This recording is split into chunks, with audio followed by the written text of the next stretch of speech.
Hello students, class 11th English.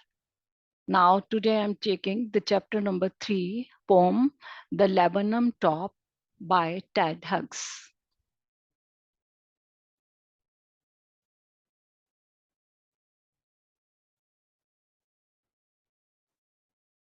First of all, I would like to tell you the poem is about laburnum top.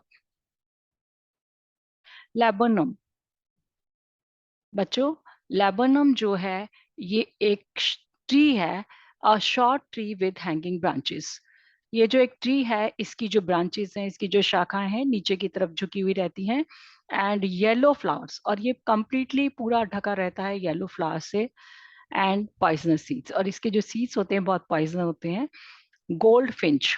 अब कवि ने जो दूसरी चीज इसमें ली है, goldfinch. Goldfinch is a सोन चिड़ी, अ स्मॉल सिंगिंग बर्ड. एक छोटी गाने वाली बर्ड है जो बहुत अच्छा सिंग करती है, with yellow feathers on its wings. It is completely black. This bird is this bird is completely yellow in colour. ये पूरे पीले रंग की होती है और इसके फेस पर छोटा सा काला एक बार्ड ये स्पॉट है.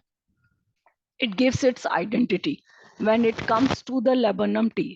जब ये laburnum tree पर आती है तो पीला कलर होने से, इसका कलर भी पीला है, laburnum tree का फ्लावर्स का कलर भी पीला है, तो ये इजीली हाइड कर जाती है.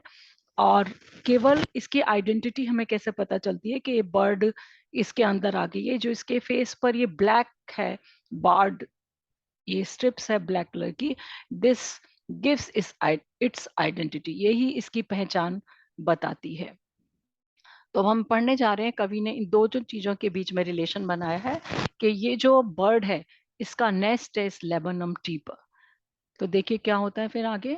Let's take the poem explanation in Hindi. The laburnum top.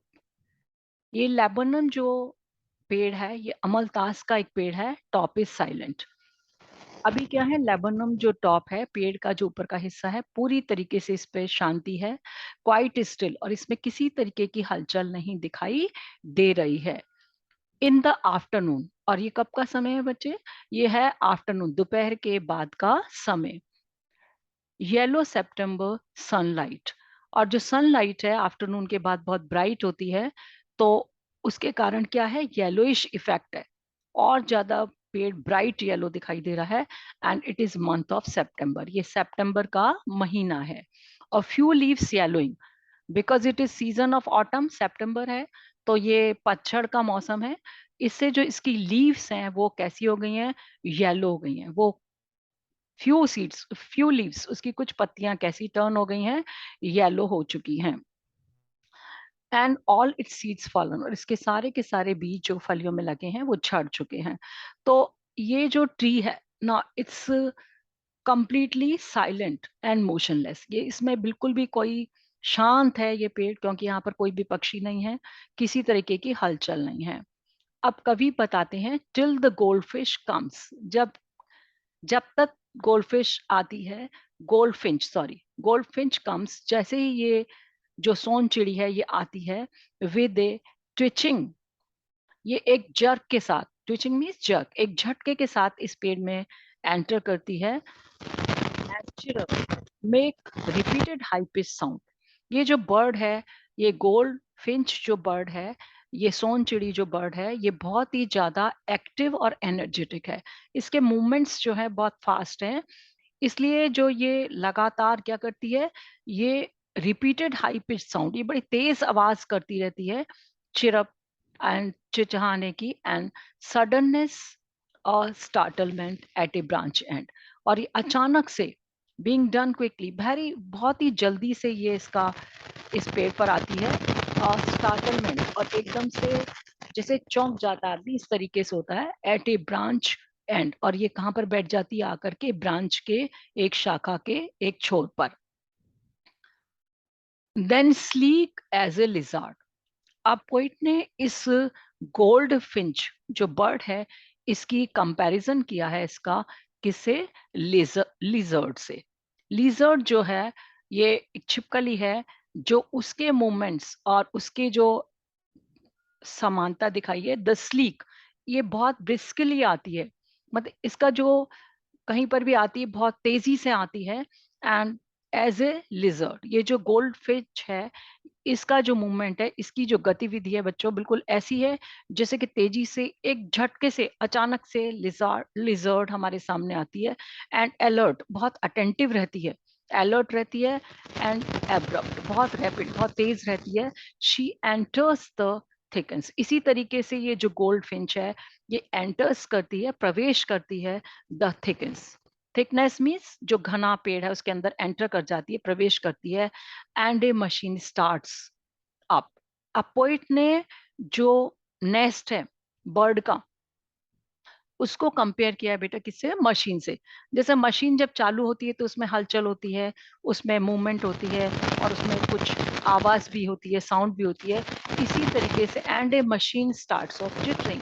अब ये जो बर्ड है, इसके जो क्या है, जैसे ही ये एंटर करती है अपने नेस्ट में, अपने बच्चों के पास, तो ये जो नेस्ट है ये चालू हो जाता है। इसमें क्या हो जाता है? Up of chittering, chattering sound, बच्चों के कड़कड़ाहट की साउंड आने लग जाती है।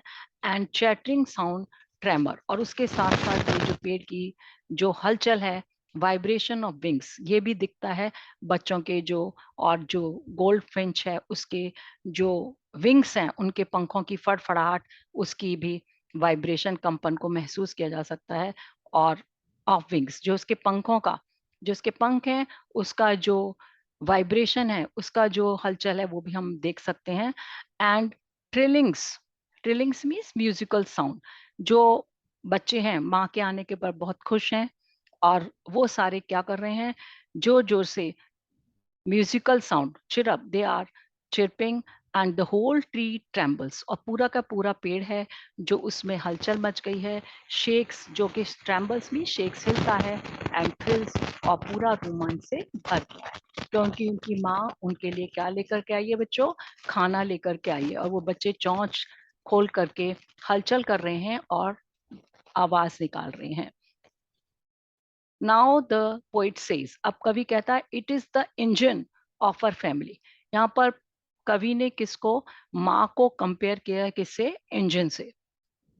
ये मेटाफॉर है कि जो पोइट है वो बताता है कि जो गोल्ड फिंच बर्ड है वो इंजन की तरह है अपनी फैमिली के लिए, क्योंकि she gives the energy to the children by giving food to them.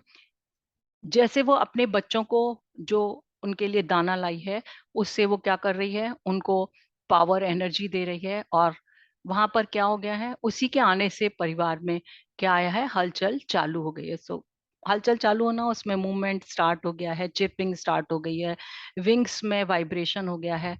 तो she is compared with engine, जिसको गोल्ड फिंच जो बर्ड है उसको कवि ने इंजन से कंपेयर किया है दोनों से। जैसे इंजन होता है, उसमें भी जब उसे चालू होता है तो उसमें क्या होता है? उसमें वाइब्रेशन होता है, उसमें आवाज आती है।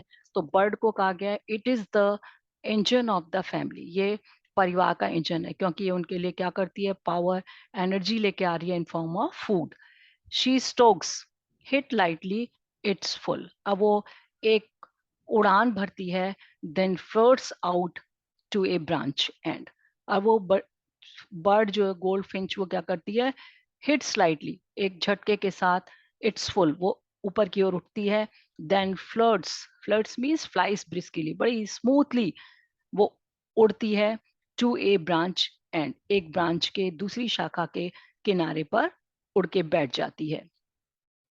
शोइंग हर बार्ड फेस, मैंने आपको पहले बताया था the bird goldfinch is completely yellow in colour, और वो इजीली जो लेबनम ट्री है उसके पर भी जो फ्लावर्स हैं वो भी कैसे हैं? येलो कलर के। तो बर्ड कंप्लीटली क्या कर लेती है?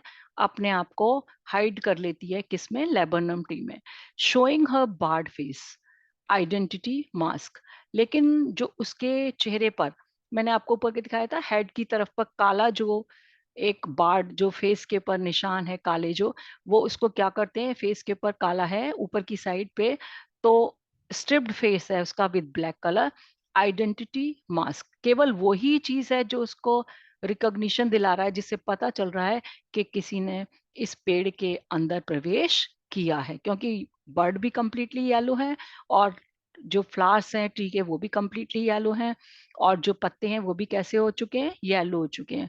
तो केवल जो उसका काला रंग है सिर के पर, it is working like a mask और इट इज द आइडेंटिटी। केवल उसी से हम पहचान रहे हैं कि बर्ड ने एंटर कर लिया है किसके अंदर, पेड़ के अंदर, और हलचल हो गई है।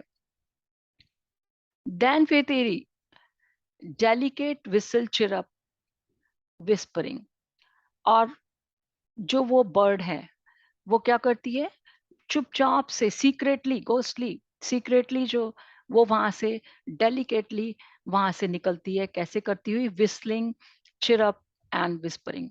उसकी जो साउंड है चिरप की वो कैसी है, विस्परिंग भी लगती है, कई बार विस्लिंग भी लगती है। शी लॉन्चेस, मूव्स ब्रिस्कली, बड़ी स्मूथली वो वहां से निकल जाती है अवे बाहर, towards the infinite. Infinite means the sky, अनंत आकाश की सीमा में वो उड़ जाती है। किसके लिए, फिर से ढूंढने के लिए अपना वर्क, बच्चों के लिए फूड।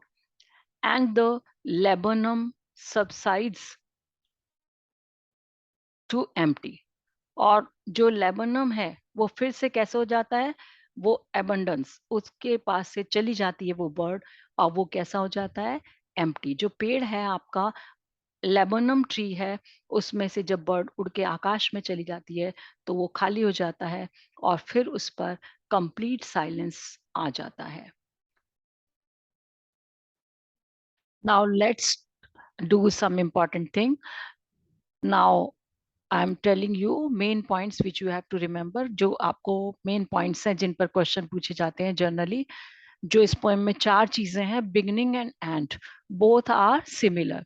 बिगनिंग में आपने देखा होगा, when the bird is not there on the tree, जब वो पेड़ के अंदर बर्ड नहीं है तो पेड़ बिल्कुल शांत है और उसमें कोई भी मोशन नहीं है। इसी तरीके से जब एंड में जब गोल्ड फिंच चली जाती है, bird moves away from the tree, जब वो चली जाती है तो एंड में भी क्या है, कंप्लीट साइलेंस है और there is no motion, complete शांति है और कोई भी हलचल नहीं है।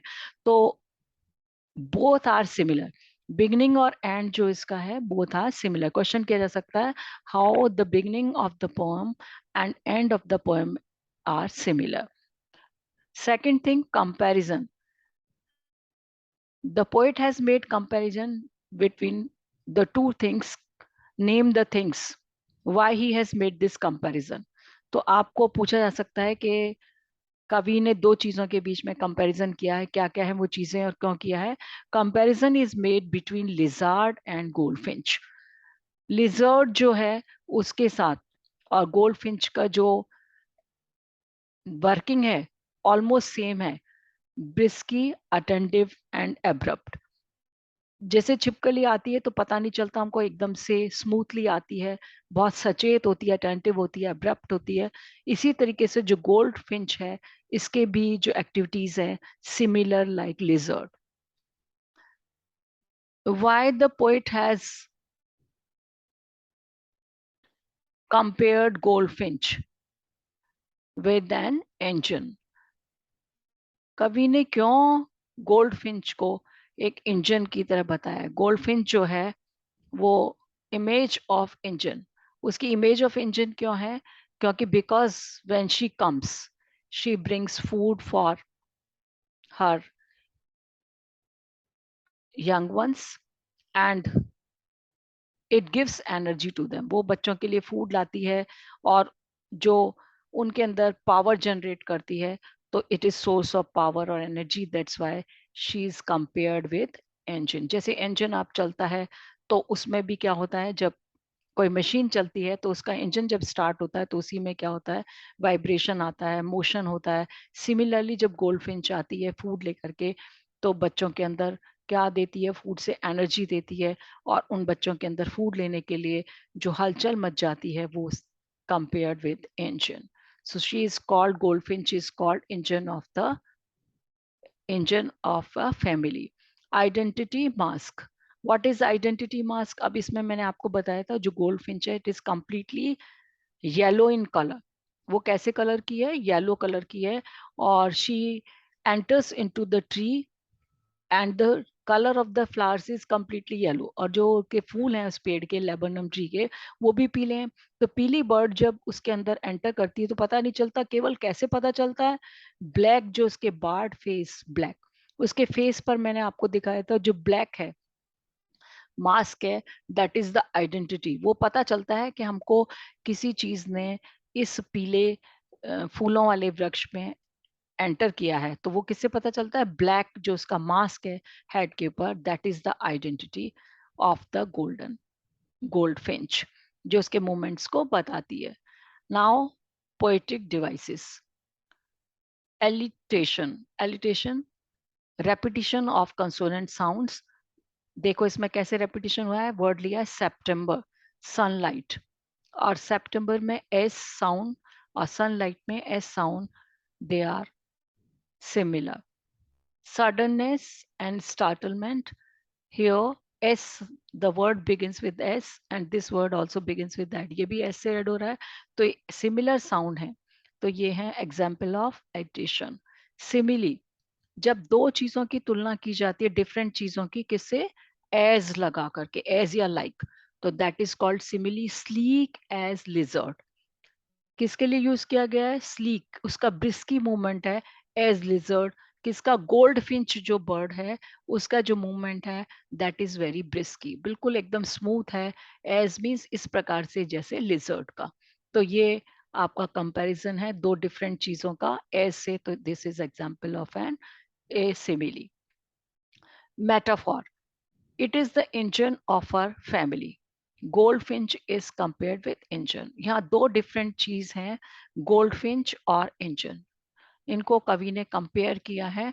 गोल्डफिंच जो है, when she comes with food, है ना, तो उसके अंदर क्या होता है, गोल्डफिंच के जब फूड लेकर के आती है तो it generates the energy to the children, और जो वो उसके आने से ही जो उसका नेस्ट है उसमें मूवमेंट, हलचल चालू हो जाता है।